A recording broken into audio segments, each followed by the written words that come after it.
Hi, today what we're going to explore is going to require that you have a Theraband.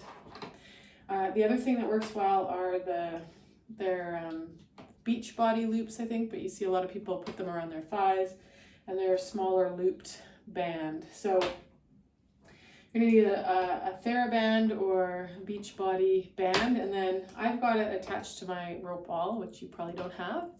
So if you don't, what you're going to utilize is a furniture leg. So a bed post, a table leg, a desk leg. All of those would be viable options to tie this off to. The other option would be, again, putting a yoga strap through the side seam of a door, closing it with the buckle and the loop on one side, and then you being on the other side, pulling the door closed with the Theraband through the yoga strap loop that you've created. So that's also another alternative. So I'm going to give you a moment to get yourself set up, and then I'll join you back here. So this movement is going to require that we pop in through the loop that we've created with our leg, down around the ankle. And this is a nice sequence or series to really get us connected into our legs again. So wonderful after travel day, or sitting for a long time, or before you're going to go do something that requires you to be embodied in your legs, like skiing or going for a walk or anything like that. Now, what you are going to do is you want a bit of tension on that band so that when you stand, there is like under 5%, I'm going to say, work required to keep the sole of your foot in gentle but firm contact with the floor.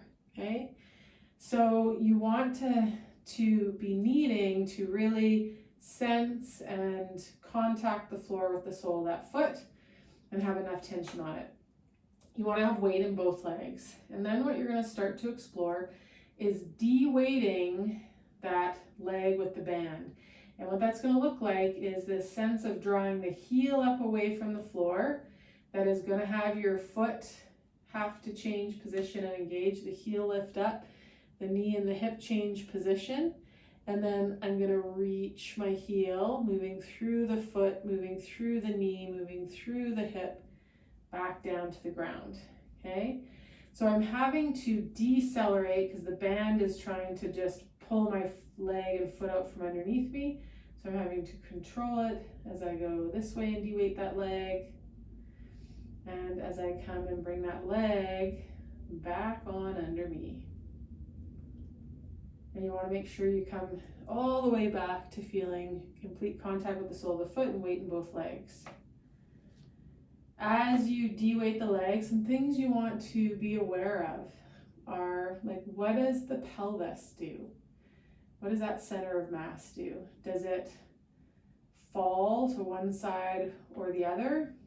What about the center of mass of the chest? Does it move off or away from that de-weighting leg? How about the skull? Or do the shoulders lift up or press back and down? Just kind of notice what the rest of your body does as you de-weight and re-weight that leg. Okay, so once you do, say, 5 or 6, we're then going to move the band up to just below the knee joint. Okay, so this is the proximal end of the shin bones. And you again want like 5% effort of that lower leg and of the sole of the foot on the floor to be keeping that band from pulling the knee into flexion. Okay, and there should be this sort of like overall 5% of the whole leg working together, not just the calves or not just the quad, the front of the thighs, or not just the back of the thighs. And then you're going to let it pull that shin bone forward, and then you're going to press the top of that shin bone back into the band. Okay, so it's just a slight flex and extend of that knee joint.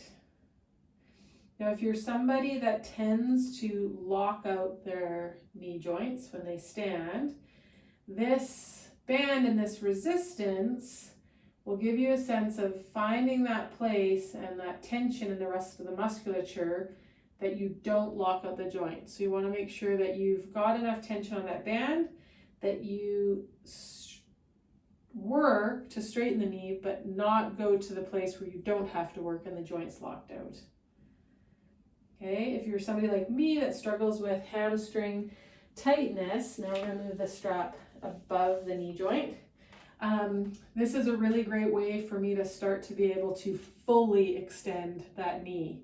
I kind of either locked out, or then once I realized I was kind of hanging in my knee joints and I'd bend, it was like I couldn't get my knee straight then.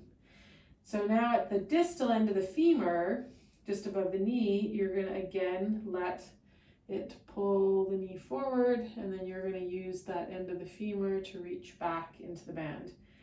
Sole of the foot stays on the floor the whole time.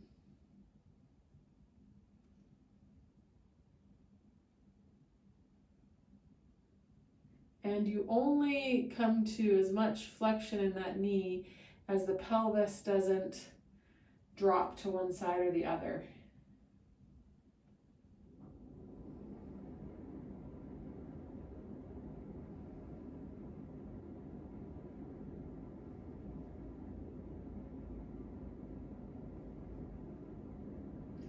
Okay, then the last position, I'm going to move this band up.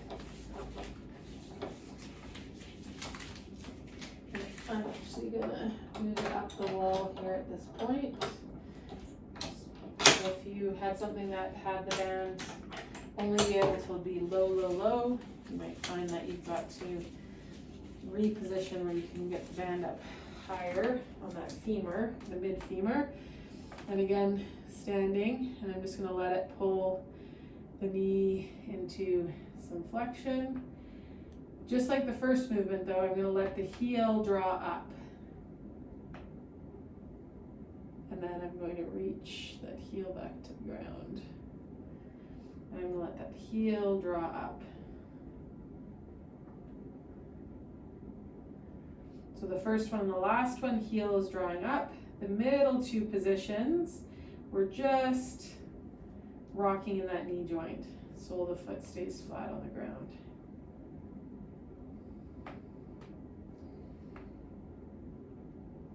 And you're going to do anywhere from 3 to 6 at each position. Then you're going to step out of that band and just feel how that feels in standing, having done that on the one side. So for me, this left leg feels longer. It feels like where the leg and the pelvis are interacting is different. Like the pelvis on this side is sitting differently on the head of the femur bone.